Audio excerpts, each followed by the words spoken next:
akin. Hirap na ako, pagod na ako. Kayod ako ng kayod. Mula araw hanggang gabi, ginagawa akong araw ang gabi, ginagawa akong gabi ang araw. Kahit madaling araw nga, ginagawa akong mahirap na araw eh. Lord, please naman, have mercy.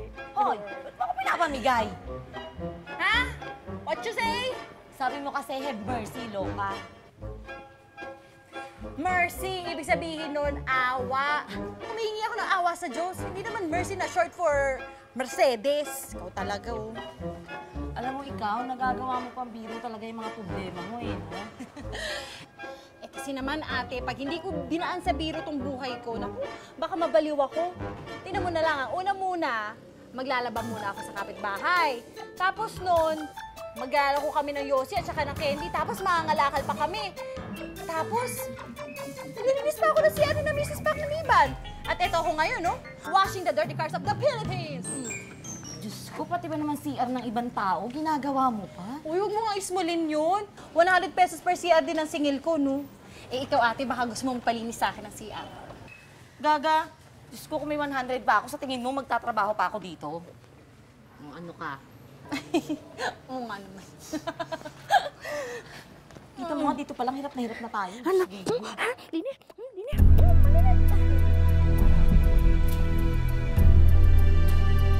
Excuse me po. Excuse me po. Kayo po ba ang nanay ng mga batang iyon? Ay, yes! I am the proud mother of...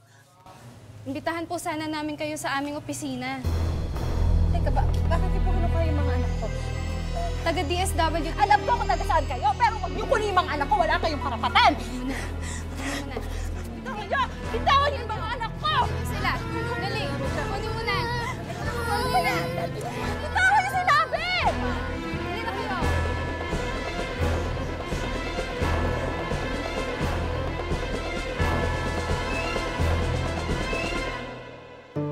Kung pagiging matatag daw ang pag-uusapan, subok na rito ang isang inang tampok natin ngayong hapon. Tila kinalyo na raw ang kanyang puso, kaya sa halip na magbugmok, hinarap niya ang bawat hamong ibinabato sa kanya ng kapalaran. Ganyan ata talaga ang mga magulang. Kung para sa kapakanan ng mga anak, ang imposible ay ginagawang posible. Ang mahirap, pilit na ginagawang madali. Magandang araw mga kapuso. Ako po si Vicky Morales at ito po ang Wish Ko Lang. Bakit, Manilyn? Kinakabahan po ako eh. Huwag kang mag-alala. Nakausap ko na sila. Nasabi ko na sa kanila na kailangan mo ng tulong sa pag-aalaga ng mga bata. Sandali, Manilyn. Mabuti na yung malinaw ang usapan. Pumayag ako dahil pumayag itong tatay mo sa alok ng DSWD na dito muna kayong mag-ina. Pero ito naman usapang matino.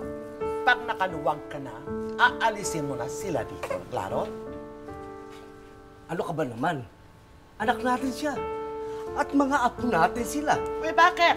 Wala naman nagsabi sa akin na may karay-karay pa na sanggunian. Hindi ko na kaya mag-alaga ng bata. Aling Tori, maski sa sandaling panahon lamang, naihanap ko na po kasi ng trabaho si Manilyn sa isang laundry shop. Paano po siya makakapagtrabaho kung wala pong mag-aalaga sa mga anak niya? Pa ganon, sana inisip niya ng ilang beses bago siya nagpabuntis na nagpabuntis. Diba?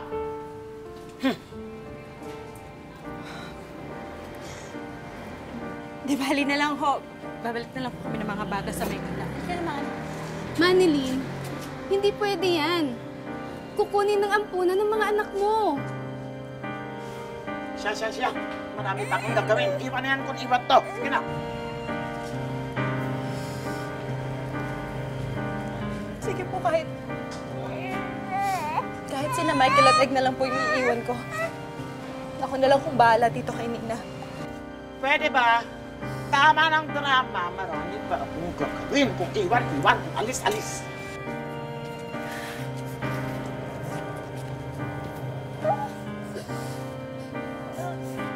Napapakabait kayo.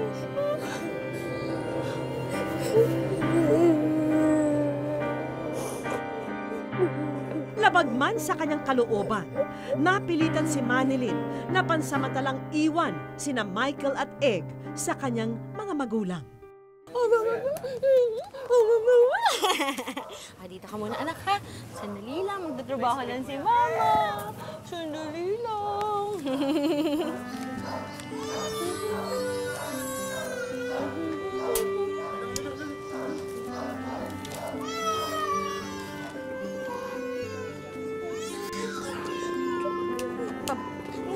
Sira ka talaga man eh. I am just trying to be happy, kahit na may mga problema.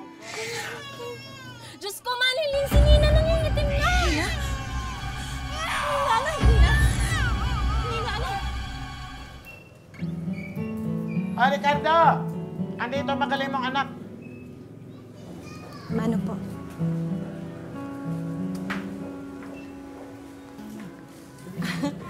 Mga anak! Oh, ayan ang nanay. Ayan ang nanay. Mama! Namiss niyo ba ako? Namiss niyo ba kami? Hindi po. Miss na miss! Pagpalain ka, anak, ha? Mabuti naman dumating ka. At halos araw-araw ay natatanong ang mga ito kung kailan ka darating. Pasensya na po, ngayon lang po ako nakapunta kasi medyo nagkaroon po ng konting problema. Kaya ka nagpunta rito dahil may problema ka. Ay, hindi po. Naayos ko na po yung problema na yon. Sa katunayan po niyan, meron po akong good news. Naalala niyo po si Ma'am Connie, yung pong taga-DSWD? Nahanap niyo po ako ng bagong trabaho sa isa pong apartel. Stay-in staff na po ako doon at pumayag po yung may-ari na doon na po kaming apat titira. Talaga? Kukunin muna po kami, Mama. Yay! Natutuwa ako sa'yo, anak. Pero nalulungkot din naman. Dahil maalis na ang dalawang pogi dito. Huwag kayong mag-alala, Tay. Dadalaw-dalawin na lang po namin kayo pag may oras. Oh, narinig nyo? Maniniwala ako kapag nangyari yan. Ganyan naman ang mga tao Makakaalala pag may kailangan. Ay, sus. Huwag ka mag-alala na. Oh, halina kayo. Kunin natin yung mga gamit nyo sa loob.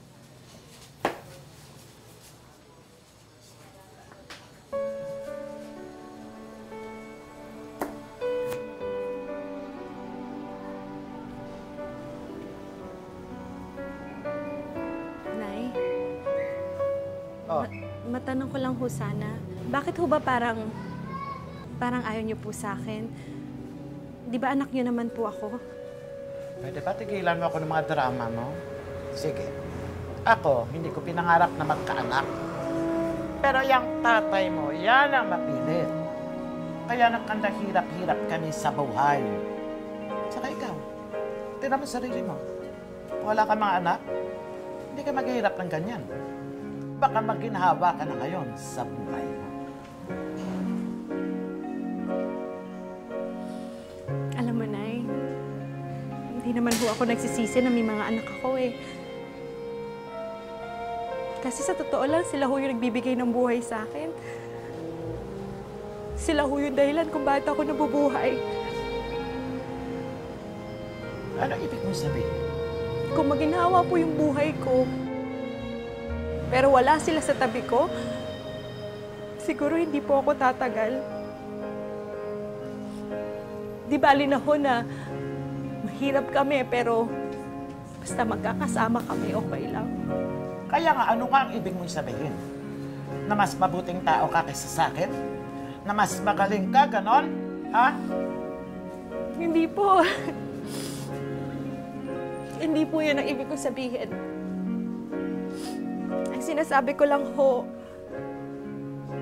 mas masarap ho kung may minamahal kayong iba. Lalo na kung minamahal ka din nila.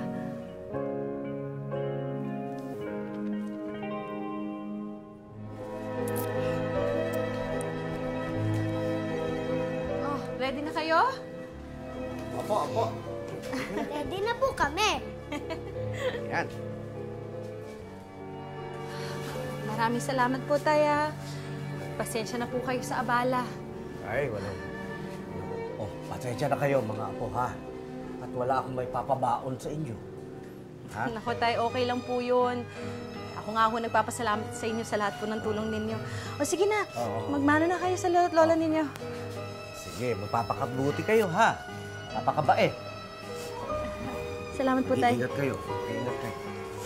Mano. Nay, mauna na po kami. Salamat po.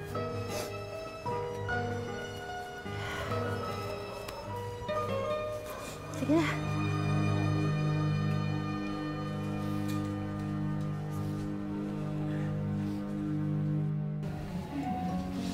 Manilin, pakikay mo muna siya sa kwarto. Ako muna bahala sa baby mo.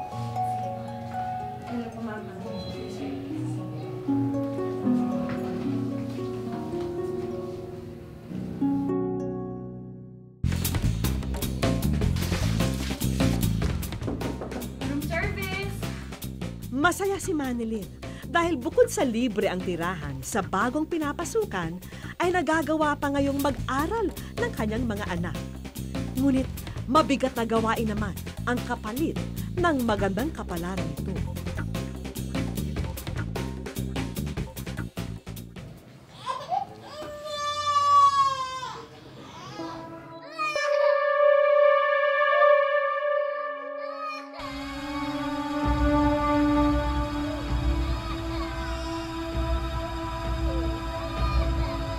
Manilin! Ano nangyari sa'yo?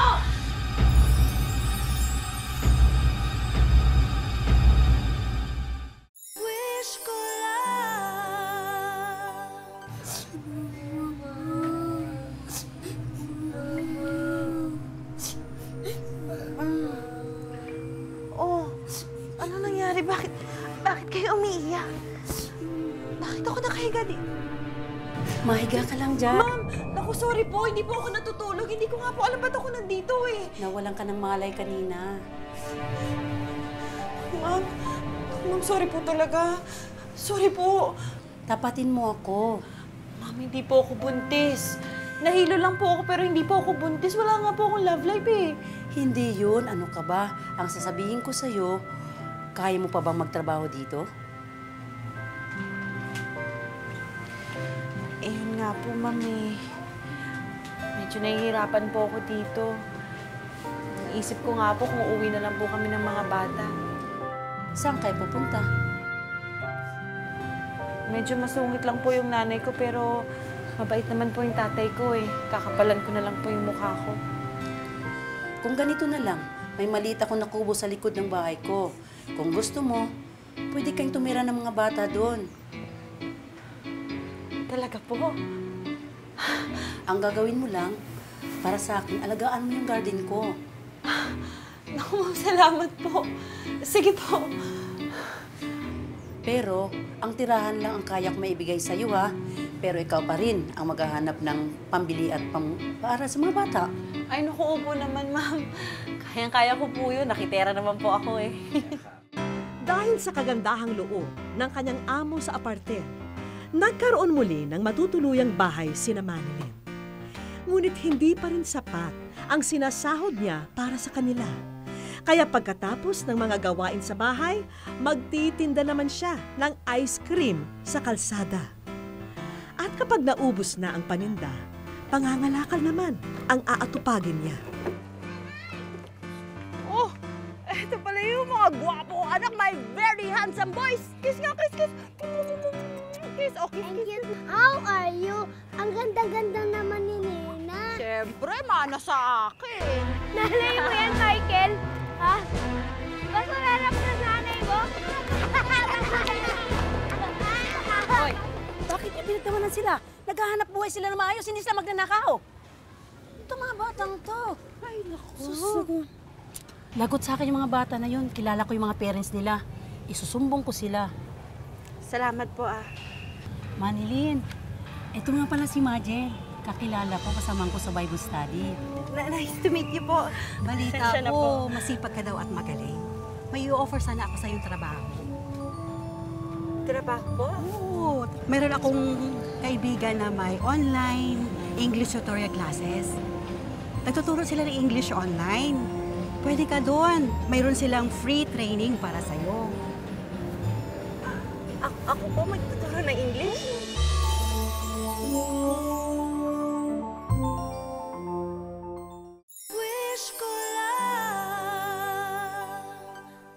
Walang ibang hinangad si Manilyn kundi ang mapanatiling buo silang mag-iina. Pero ang kanyang pagsisikap para magawa ito ay hindi pa rin sapat. Kulang pa rin ang kinikita niya. Ngunit tila sisilip ang pag-asa. Isang pagkakataon ang bubungad sa kanya. Okay, sir. Sige po. Please come inside. Ay, ma'am, dito po ba yung training para sa English tutorial? Dito nga. Mag-a-apply ka ba? Yes, ma'am. Ikaw yung nirefer ni Majel. Tama ba? Naku, I'm Chrissy, the supervisor here. O sige, welcome to the class. Ay, ma'am, question po. Okay lang po ba kung kasama ko yung anak ko? Ay, naku, miss. Bawal kasi yung mga bata sa class. Sige po, salamat na lang po. Wait, miss. Wala ba talagang mag-aalaga sa anak mo? Sige, pero bawal talaga ha. Just make sure na hindi yan makakagulo sa klase. Okay ba? Ay, opo, promise po. Salamat po. What about you? You got it?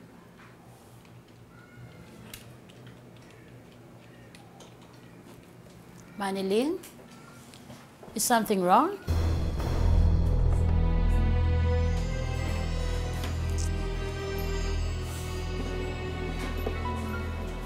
Dyslexia? Dyslexic ka? Yun ho yung sabi nung doktor nung bata pa ako. Akala ko nga ako nawala na pero hindi pa ho pala. Pasensya na po. Reading disorder and dyslexia ha, may problema sa parte ng utak mo na hindi masyadong nakikita yung mga letters o hindi niya masyadong nababasa. Sige po, uwi na lang po kami. Salamat na lang po. Oh, aalis ka. Kasi nga ako may dyslexia ako eh. Paano naman ho ako makakapagturo kung... Manilyn, oo nga, may dyslexia ka, pero hindi ibig sabihin nun, hindi ka pwedeng magturo. Bukod dun sa mga gandang sinasabi ni Majel, ha? Nakikita ko naman sa'yo na masipag ka at matalino ka, Manilyn. We will work around this. No matter what, magiging English tutor ka. Naku, maraming salamat po. Maraming salamat po talaga. This is what we've been working for, Manilyn. Hindi ko po ito madadating kung hindi po dahil sa inyo, ma'am. At saka sa inyo. Maraming salamat. It's my pleasure, Manilyn. Ready? Ready. Aja! Ay, oo nga pala. Baby! Okay, good luck!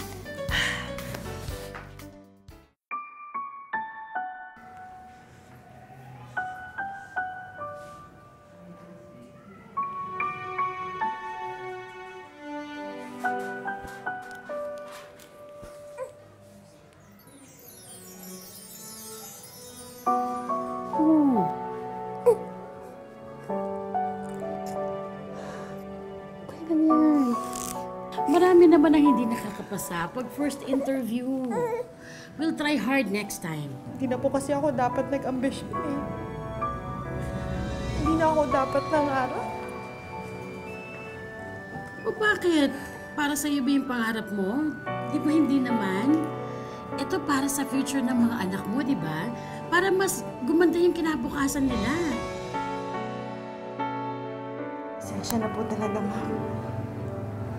Salamat po sa lahat.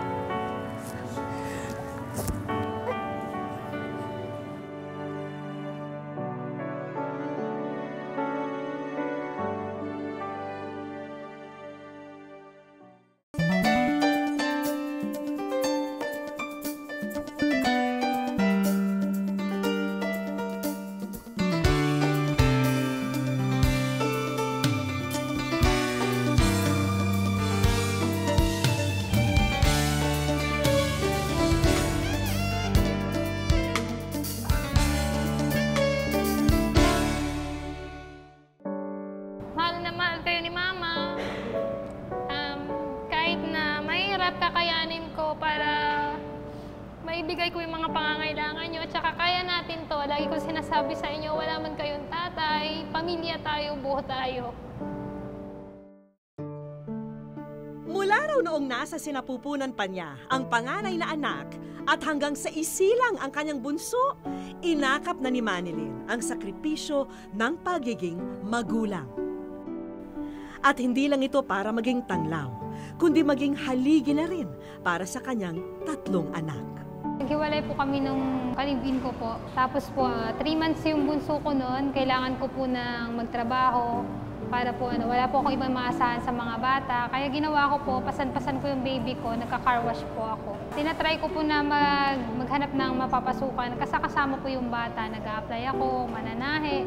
Nag-apply po ako sa pagiging mananahe, sa hotel po. Nag-lady guard po ako. Kasama yung mga bata sa, sa guardhouse po. Hindi nagpatinag si Manilyn sa mga binatong pagsubok sa kanya ng tadhana. Kaya patuloy ang pagkayod niya para manatili silang magkakasamang mag-iina. Dumating po sa punto na kung saan-saan po kaming ampunan napunta. Kinausap po ako ng DSWD na kailangan kong pumirma. Tapos paghihiwalayin kami ng bata, iiwan ko sa ampunan. Pero hindi ako po pumayag kasi po wala na nga silang tatay tapos mawawala pa sila ng nanay. Kaya kinaya ko po. Kinaya ko po na mag-isa sa tulong po ng Panginoon. My name is Teacher Manilyn. At dahil sa tulong ng mga naging kaibigan niya, natupad ang isa sa mga pangarap ni Manilyn. At yon ay ang makapagturo. Sa katunayan, isa na siyang online English teacher sa mga estudyanteng tayuhan mula sa Hong Kong at China. Sa ngayon naman po, kahit na mahirap, makita ko lang po silang masaya. Nakakabawas po yun ng hirap na pinagdadaanan ko, ng pagod, nakakawala po ng pagod. Ang kwentong ibinahagi sa atin ni Manilyn ay hindi kwento ng kabayanihan. At hindi rin ito kwento ng katatagan sa mga pagsubok. Para sa ating lahat, madali itong damahin dahil ito ay kwento ng isang ina.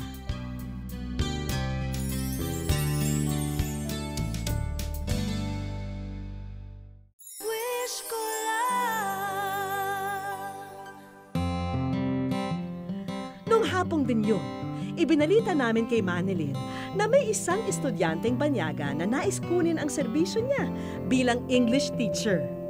Ang kondisyon, nais munang malaman ng kliyente kung kaya niyang isalin ang ilang salitang Tagalog sa Ingles. Nako, may pagka-misteryoso ata itong estudyante dahil may suot pang face mask. Ayan na Manilyn, at meron pa siyang inihandang flashcards ha. Ready na rin sana ang ating bida. Now that is giggle. When you are so surprised with something that is, in Filipino, it's a language giggle. Tampo. At hindi mo nabigo ang iyong estudyante. Tama lang na ikaw naman ang bibigyan namin ng magandang balita. Ikaw ay nasa...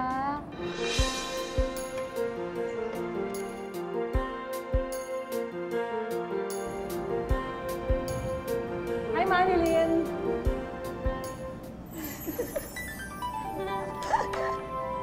Ikaw ay Thank you po. Thank you po.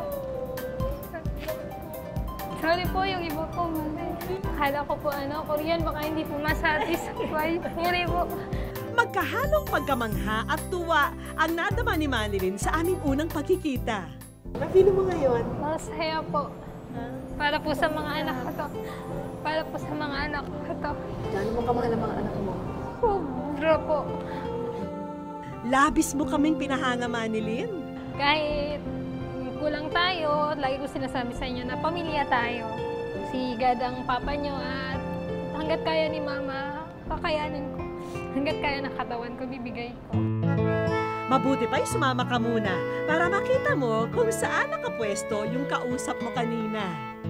Naroon din kasi ang una naming sorpresa para sa'yo. Ang mga malalapit na tao na humanga sa iyong kasipagan at kabutihan, eto at nag-alay ng mensahe para sa'yo. Isa lang masasabi ko kay Manilyn. Isa siyang super mom. Si Ma'am. From basurero, car wash girl, tindera, and then ngayon, isa na siyang online ESL teacher.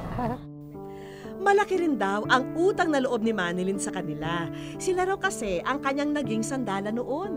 Merry Christmas, Ate Man. I wish maging masaya po ang Christmas nyo and gagamitin ko na rin po ito para magpasalamat sa inyo. Marami po kasi ako natutunan sa inyo as a person, sa personality nyo at sa pagiging single mom nyo. Thankful po ako kahit sa short time na magkasama tayo, naging close tayo at di ko po makakalimutan lahat ng enjoyable moments natin. Ang sarap naman nun. Ano karamdaman makarinig ng mga ganito? Ano po, nakakatuwa po na ano po nila ako, na-appreciate. At dahil linggo-linggo ay Pasko rito sa Wish Ko Lang, hindi pwedeng mawala ang mga inihanda naming regalo. Supply ng pagkain ninyong mag-iina, mga damit, laruan, at ang bagong heavy-duty na sewing machine na magagamit mo pang negosyo. Ito! Yan, di ba? Sabi niyo, nananahi kayo, ayan ito. Para at least may makina na kayo, kakayanin mo yan. Ha? Sabi, ginagawa mo, makakayanin mo rin yan. Ha? Thank you po. Sige. Salamat po sa Wish Ko Lang. Sige. Hindi raw masusukat ang tuwa na nararamdaman ni Manilyn dahil sa mga biyayang dumating. Thank you po. Sige, oh. Maraming salamat po. Naku, at congrats, ha? Ang galing, asipag mo talaga. Thank you po, Ha, Ma'am. Umpisa ito ng bagong kabanata para kay Manilyn.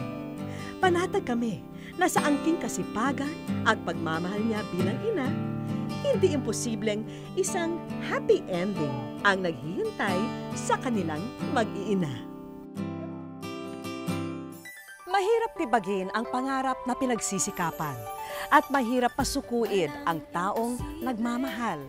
Yan si Manilyn.